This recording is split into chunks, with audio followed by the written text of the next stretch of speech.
What's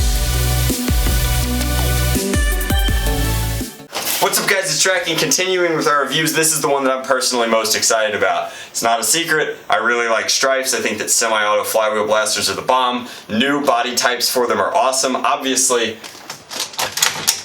I'm a huge fan of reskinning and reshaping all of these different strife blaster types. More on this later. This is really cool. Dedicated video. But in the meantime, let's talk about this. So this is the Evader. Now, it's part of the Modulus Ghost Ops. I think they're still calling it. They have chosen to call it the Ghost Ops, and it's got 7 built-in green LEDs. It's doing a really good job of dispersing that light throughout it. It comes with a single accessory and a single magazine. Now, the magazine is also clear, which is dope, because we haven't had clear magazines that weren't knockoffs from China in a while. Now, on the back, it's just telling you that you can accessorize a bunch of different ways. Something that I really like about this is not only does it have these clear things that you could mix and match if you were of a tinkering mentality, but also it comes with batteries in it. Very rarely do Nerf blasters come with batteries. The only exceptions are the ones where they want you to be able to try out the lights in the blaster, and I can't remember where exactly the light switch is on this. It's got to have a try me button, right? Press to try light activation. So there we go. And as opposed to the preliminary models that I tried, this has amazing light dispersion through all of these plates that break it up. Like, this is gonna look so sick. But don't take my word for it. Let's crack it out of the package. Performance should be very standard elite performance, which means somewhere around 70 FPS. Let's take that out. Let's go ahead, pop this. Gotta be very careful. This clear plastic scratches up really easy. I'm assuming that they haven't changed it since way back in the day when they did the Target exclusive clear blasters, and those were so cool. It's where the clear Raiders came from and the clear Recons. But what are we holding on by? There we are. So the shell itself is so sick, and then we have not for retail Duracells in there, which is just really funny. Let's go ahead and grab our magazine. I'm curious, does it have Firefly tech? Will the darts glow in the dark, or are they just regular elite darts? I don't know. Yeah, they're just regular elite darts. Nothing crazy about that.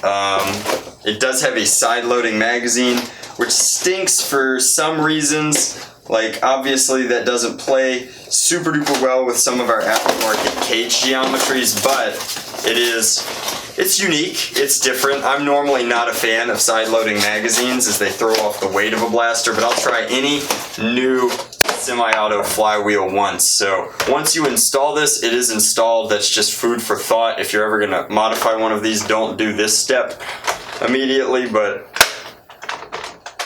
I'm pretty good at undoing it. So that is locked, this is loaded, and then this is good to go. Such a quiet rev, but at least we know that since this one was sent directly to us, nobody's been depleting that battery out and about in the store. But I could talk about how cool this light up feature is, but it'd be a whole lot easier to just kill all my studio lights and show you. Let's go! And the Lord said, let there be light. Now, I have to hide behind the Evader because otherwise my camera's autofocus is too dumb to recognize that it should focus on the giant glowing tube thing. But this is what it looks like in the dark. It looks ridiculously sick. The ergonomics are great. I love that you get a little bit of a lag in that light work as you rev, just because of how it drops coming off of those alkalines. But we have solutions for that. Let's take it outside and see how it performs, really put it through its paces. What an absolutely cool blaster. Okay guys, so we're out here with the Evader, and the Evader is far less cool in the middle of the day because, like, the lights, while they light up, they're not very exciting. Now, in a dark situation, like, I can't wait to take this to my favorite airsoft arena. Like, this is going to be really gnarly, but as of right now, it's not doing it. Does this switch literally, is this real? It lights up, but it doesn't illuminate those LEDs unless... What does that switch depressing do? Oh my goodness. So it only lights up this LED setup up in the barrel, which is very minimalistic. That is so slick when this is pressed. So it's not like a tack light. It's literally designed to work with this this front silencer, which is just a Spectre barrel slightly changed, but very, very cool. So I expect regular strife performance out of this. It's been so long since I've used a flywheeler with locks, so when you pull it out, it's going to stop revving, but this should be very snappy. So you can see with that dart float, luckily they're white darts, so you should be able to see. Ranges of about 55 feet, flat, FPS is going to be about 70. We'll go ahead and grab our Worker 22. Luckily, our Victos jeans have a pocket specifically designed for magazines, and so there is some lag between these shots, but it's not the end of the world. Now, ergonomically, this thing is pretty cool. It's a little weird just because I'm not used to this. I'd much rather have a front loader, but that does give you this awesome forward hand grip, and it's pretty cool. Like, it's designed to put your thumb through here and then squeeze this for the lights. It makes it really compact, so the smaller you are, the more comfortable this is going to be. I'm still very tempted to wield it out here like this. Can't wait to throw a clear Raider stock on it. I think that that's going to make a world of difference, but as far as firing it goes, oh, those follow-up shots are slow, though.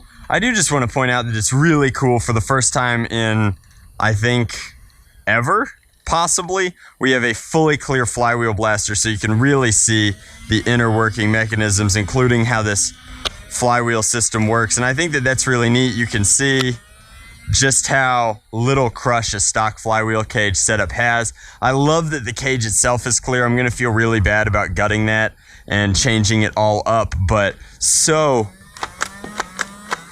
cool having a clear blaster. The engineering behind these things is really neat. This jam door is kind of wild since it's clear on clear. You can't really get in there very easily, so you do have to remove the magazine to get at anything. There's like this lip inside on both sides, but the ability to like see your darts through the blaster, see how many are through that window, like just a really, really neat design. And then there's two bandolier attachment points, which almost look lightning bolt-esque up at the top and bottom. Like, overall, I think that this blaster is a serious winner. The 22 might be too much as I'm moving it this way. Seems like I'm about to hit the camera, but angling it slightly, It just needs the whole host of upgrades. So leave me a like on this video if you'd like to see a modification guide for this blaster. I'm gonna do it either way, but that would be super special for me. Can gut out a lot of this extraneous wire for some of these locks and safeties and mechanisms and whatnot. Put a neat little lipo pack in the back here and maintain as much of this LED work as possible. I don't mind the green. The ghost theme is really, really, really cool. Can't wait to see people dye these shells though. I know that the foam freaks are gonna have a blast dyeing up their evaders, and then just like, it's so neat. The LEDs are standard size, so you can change this from a green glow to any color glow just by virtue of changing the LEDs. I really, really, really love that the tubes for the light work are clear so that you'll get that same dissipation no matter what you put in it. Like, I'm very tempted to change mine to red LEDs, just like I did with my Sith blaster back in the day, but I do not need to do that immediately. I'll wait for another evader to show up. These should be on shelves very soon. Again, they're going to MSRP for $40, but they're totally, totally, totally worth it. Just because, like, how often do you get a strife with built-in LEDs? The strifes with LEDs that I make are my tier zeros, quote unquote, sell for thousands and thousands of dollars. So I think that this is a fine deal, but let me know if you would rather have a $20 strife than a $40 evader. Why? And if it's for any reason other than the magazine placement, I think you're crazy. As always, much love. Nerf on, Drac out.